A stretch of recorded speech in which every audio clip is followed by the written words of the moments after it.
This is Nick. This is Jack. It's Wednesday, June 8th, and today's pod is the best one yet. TBOY, Nick and I TBOY. coordinated outfits. I'm rocking yeah. seafoam green. There we go. You got ocean blue. I like what you did there. It's a nice Wednesday wardrobe. Let's roll with it, Jack. Now, you can watch this pod and see these wardrobes every day because we're streaming video on Spotify now. Yes, we are. You see the shirts and you see the takeaways. Jack, what do we Might got as for our well first call this T-Boy? T-Boy Plus. Boom, T-Boy Plus. What's our first story? Coffee consumption has hit an all-time high. And according to Nestle, so have coffee creamers. We got ourselves a piggyback product. Here it is. Cocoa Fruity Pebbles Fudge Creamer. For our second story, Palantir is one of the most mysterious, strange, secretive companies in America. It's also the only one that had a personal powwow with President Zelensky over in Ukraine. Our third and final story is Target. Once again, Target dragged down the whole stock market yesterday. Yeah, here we go, besties. Fire sale over at aisle 6. But before we hit that wonderful combo of stories, Fantastic mix for a midweek, Jack. we had a rare combo this week. It was Pride Month, it still is Pride Month, and it was National Donut Day. Okay, so Jack, one day last week, there was a celebration of the LGBTQ community and a celebration of a delicious dessert. Now, they seem totally unrelated, but the Pride movement's beginnings included a donut. Get this, Yetis. We learned this from a bestie named Steve Decker down in Florida. You probably know that the gay liberation movement began with the Stonewall Uprising in 1969 in New York City. But it actually began 10 years earlier in 1959 in lovely Los Angeles. In 1959, it was illegal in Los Angeles to not be dressed in the clothing of the gender listed on your ID card. Okay, so Jack, hard to believe today, but back then it was illegal to cross-dress. What a ridiculously subjective law, by the way. In the meantime, let's go to Cooper Donuts, a 24-hour donut shop that happened to be located in the heart of Los Angeles' gay district. Okay, so one night back in 1959, cops came into Cooper's Donuts and tried arresting a couple of drag queens that were just minding their own business. But the diners, they weren't having it. They fought back with a food fight. That's right. The diners at Cooper's Donut hurled coffee, tossed paper plates, whipped donuts at the officers until they We're scrambled. talking powdered donuts, sprinkled donuts, lemon cream flavored donuts. It was oppression versus fried dough. Now, besties and yetis, that movement has evolved from the donut fight to more uprisings. And then to protests and now to parades. And today, lesbian, gay, bisexual, transgender, and queer people enjoy rights hard fought by so many brave individuals. And the earliest brave protesters Yeah, Jack? used a glazed donut. Happy Pride Month to all. Especially to the LGBTQ Yetis, some of whom are our most dedicated besties. Let's celebrate our 3 stories. 15 years before this song, 2 boys from the Northeast met in the dorm. They had an idea that caused a cultural storm. It's the best one yet, but the best is the norm. Jack, Nick, that's it. I don't even think they need to practice. 50%, that's a fat tip. T-Boy City on your at list. If you know, you know, cause we ready to go. We can't wait no more, so just start the show. Start the show. For our first story, Nestle just said that coffee consumption hit its highest point of the 21st century. But you know the real winner here. Talk to me, Jack. Cookie Crisp. Cookie Crisp Chocolate Creamer is the real winner here. That's right, because Nick and I can already guess your routine. Yetis, we know what you're doing right now. First of all, you got your morning latte, but that's not it. Afternoon espresso comes after that. And then an evening decaffuccino before bed. And we can prove it because the National Coffee Association of America, fine institution, by the way, just reported that coffee consumption has hit a 2-decade high. We're talking 68% of Americans drinking coffee every single day. Jack, what's the wilder stat? According to this fine institution, that is more consumption of any beverage than any other beverage, including tap water. Some people aren't even consuming water. They're just enjoying frappuccinos. But the major change here is that coffee's not just a morning routine. Yeah, it's not just like the but first coffee situation. That's not the situation. Coffee is so much more than just a breakfast drink. Yeah, now. there's been a change. You're now drinking coffee throughout the day since you started working from home. You're crushing caffeine at 5 o'clock like it's an appetizer for dinner. Turns out coffee consumption after breakfast is up a whopping 15% from last year. You know why? We're freaking busy, man. You got a lot going on. Millennials are a busy generation. You got to fuel those synapses even in the afternoon. Yeah, even if it's a $9 cup of coffee, that's the cost of that. But here's the issue. We all need to drink coffee, but we hate the taste of those coffee beans. Boom. This is what Jack and I found fascinating about this coffee situation. There has emerged a piggyback trend. Millennials are driving all-time high sales of coffee creamers, specifically flavored coffee creamer. That's the piggyback trend. Creamers are growing faster than coffee is, specifically sugar and nostalgia creamers. Twinkie creamers, Cinnabon creamers, M&M creamers, Cinnamon Toast Crunch, coffee creamer. We're talking the rise of the candy creamers. Where's the Three Musketeers bar? Here's the thing. We're not dipping our hand into the M&M bowl on Cindy's desk like our parents' generation got to in the afternoon. Look, Cindy's nice and you want to have a conversation with her, but look, you still need an afternoon pickup. It's just not going to be M&Ms. That's why Nestle is literally, this is a real product. They have a drumstick ice cream. Remember those cones? Yeah. They've turned it into a coffee creamer. Like you'd go to the ice cream guy down the street. That's now your 30-year-old coffee edition substitute. It's like a hypnotist. I know you're busy. I know you want ice cream, but you need coffee. It's just like ice cream. Honestly, childhood cereals, they just hit different as a coffee creamer. Forget caffeine. This generation craves high fructose corn syrup in the Two afternoon. pumps of cookie dough, Darlene. And don't judge me, Darlene. Just don't. So, Jack, what's the takeaway for our buddies putting stuff in their cappuccinos over in the creamer industry? It's not a mega trend without an arms race. Yeah, it is. Look, creamers, they're piggybacking off your record coffee consumption. But what confirms that we have a mega trend on our hands? Talk to me, Jack. It's the arms race among corporations for creamer partnerships. Okay, first, Nestle partnered with Kellogg to make Rice Krispies creamers and Golden Grams creamers. And then Dannon partnered with Post, the cereal company, for Fruity Pebbles creamer. But then Dannon partnered with Warner Brothers. Are they making a Batman creamer, Jack? False. It's Willy Wonka branded creamer, specifically Whipple Scrumptious Fudgy Caramel Creamer. Again, a real product. And just in case you weren't sure this was an arms race, when Starbucks and Dunkin' saw all this, they whipped up their own candy creamers that just came to market. It's not a mega trend without an arms race. One more Cookie Crisp for the people, Jack. Go Cookie Crisp. It's one of my finer talents. For our second story, Palantir just became the first Western company to actually visit Kyiv during the war in Ukraine. This is Palantir's Lieutenant Dan moment. Oh, the thing to do for politicians these days. Jack, what is the cool thing to do if you're in politics? Fly to Ukraine without prior announcement.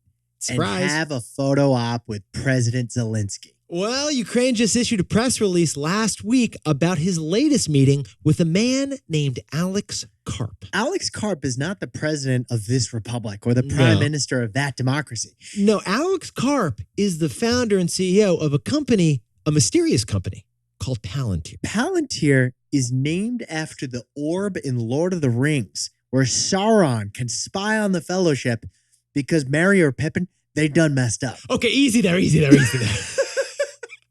Jack's going down a Hobbit hole down there right there. Gandalf! Now, when they're not reading The Hobbit, the company Palantir builds spy caliber software for companies to better see the world through data and analysis. And President Volodymyr Zelensky said that Ukraine could use Palantir to fight against Russia on the digital front lines. Okay, so Palantir's helping out Ukraine's resistance fighters to defend their country. Fantastic. That is fantastic. It's not just Ukraine who's the winner here, though.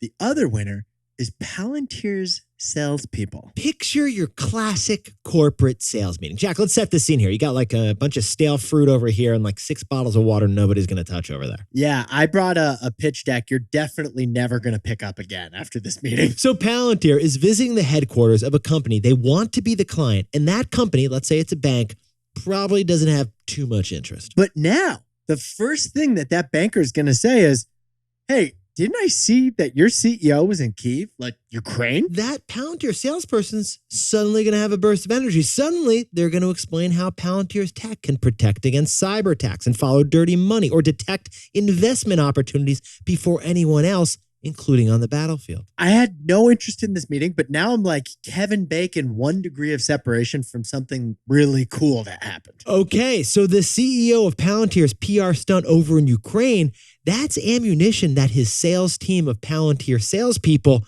can use to make a sale.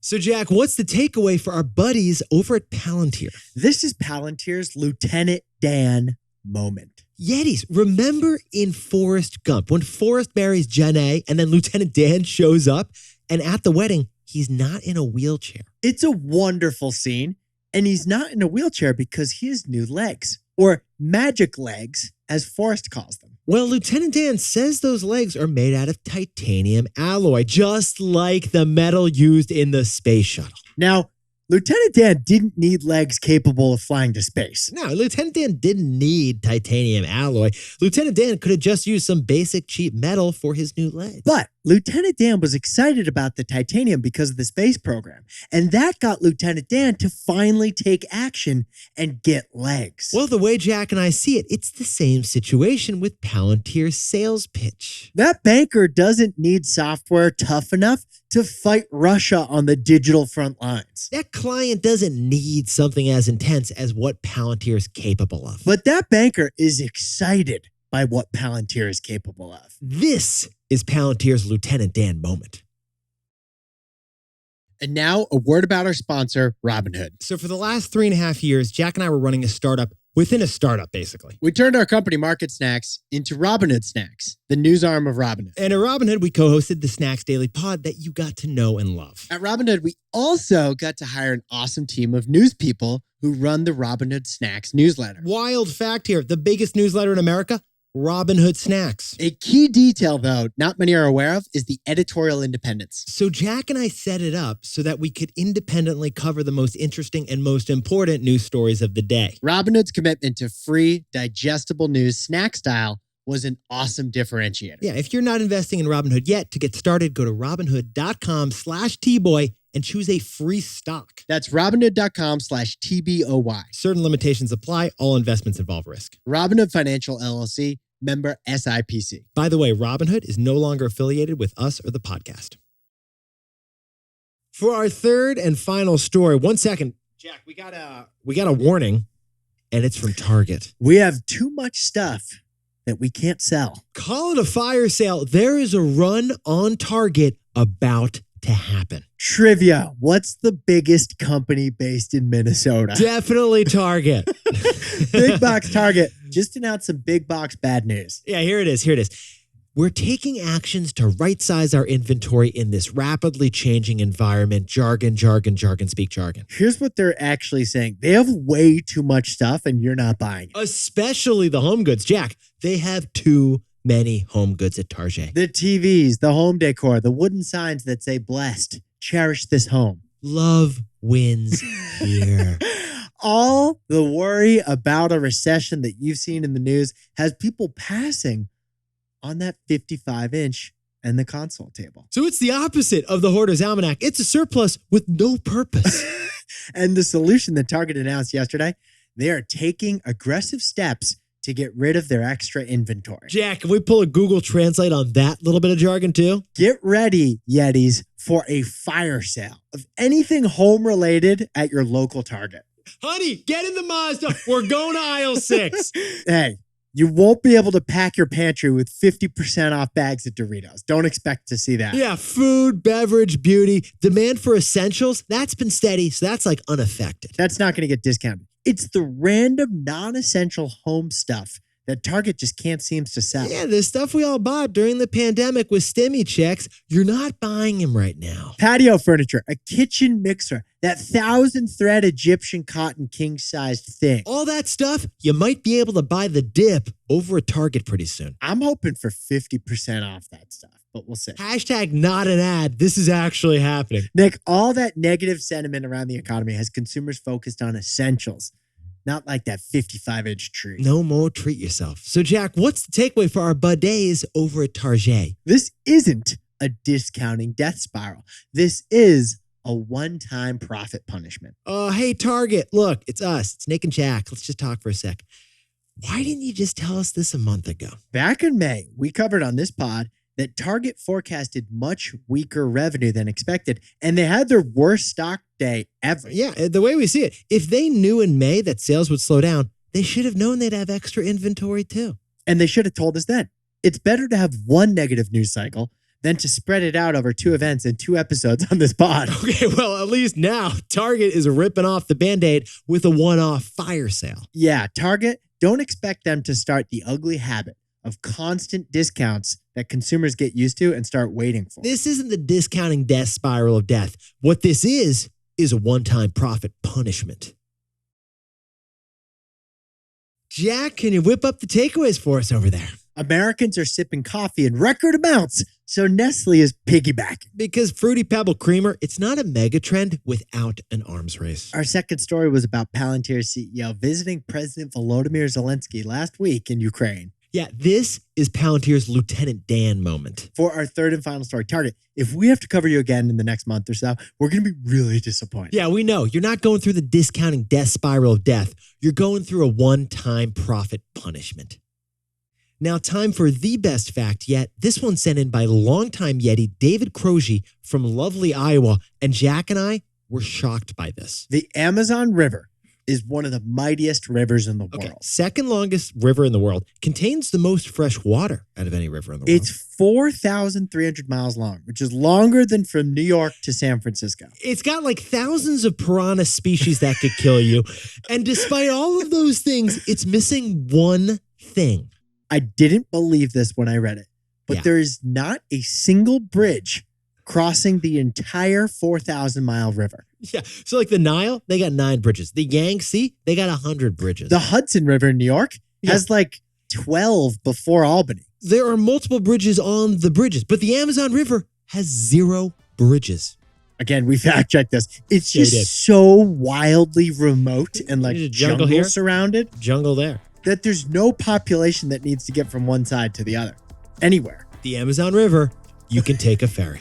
There are some ferries. Besties and Yetis, if you know an invention that's better than edible burrito tape, we still want to hear it at T-Boy Pod. I saw a good one, but we're going to give the rest of the Yetis a day or two. In the meantime, you can help grow this pod by turning to your buddy and saying, hey, HYH-TBOY. Have you had the best one yet? If you know, you know. Nick and I'll see you tomorrow.